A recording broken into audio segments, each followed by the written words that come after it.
When the Vatican issued new rules this week making it easier to remove sexually abusive priests, the church was silent on the question of reporting those abuses to the police. The new rules also put into the same category of very serious offenses against the church the attempted ordination of women. NPR's Sylvia Poggioli has more from Rome.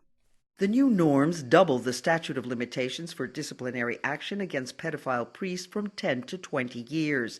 The changes, the first in nearly a decade, will speed up church procedures in defrocking abusive priests and for the first time codify the possession and distribution of child pornography as a grave crime under church law. The same penalties for sex abuse of minors will also be applied to abuse of the mentally disabled.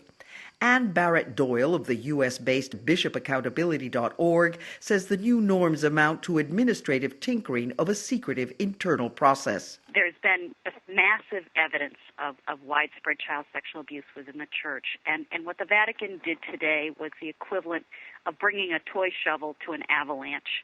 You have internal church policies that are secretive.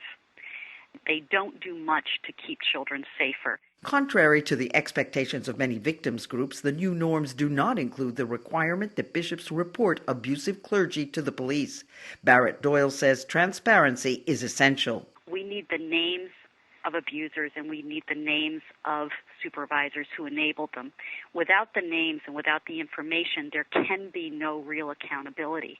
And if the church is just secretly removing priests from ministry and putting them in the secular realm, they are merely transferring the problem from within the church to the society at large. In an unexpected move, the Vatican document also lists the attempted ordination of a woman as one of the most serious crimes against church law, and that it is to be handled by the same Vatican department that deals with sex abuse.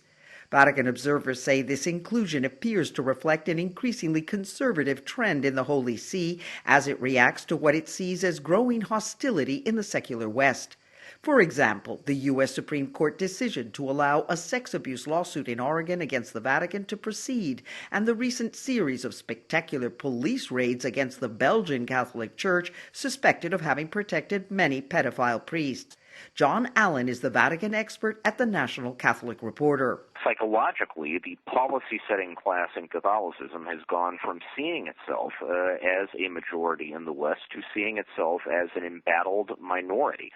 At best ignored by, and at worst persecuted by, the culture-shaping majorities in the West. Allen says the Catholic Church is increasingly aware that it is no longer the chaplain of the West and is now determined to circle the wagons. While they would say that reforms are necessary for the church to respond to the crisis, they would also say that the top concern of the moment has to be protecting the church's identity so that it is not simply swallowed up or destroyed from within by what they would see as a kind of outright hostile secular climate of opinion. Allen points to the recent changes in personnel in the Curia, the Vatican bureaucracy, in which Pope Benedict's new appointments are theologians rather than Vatican diplomats. The reshuffle is seen as shoring up traditional doctrine as a key mark of the Church's identity. The Pope also created the Pontifical Council for Promoting the New Evangelization, a new department to counter secularism in the West where, as clerical sex abuse scandals have multiplied, Catholics have been abandoning the Church in the tens of thousands. Sylvia Poggioli, NPR News, Rome.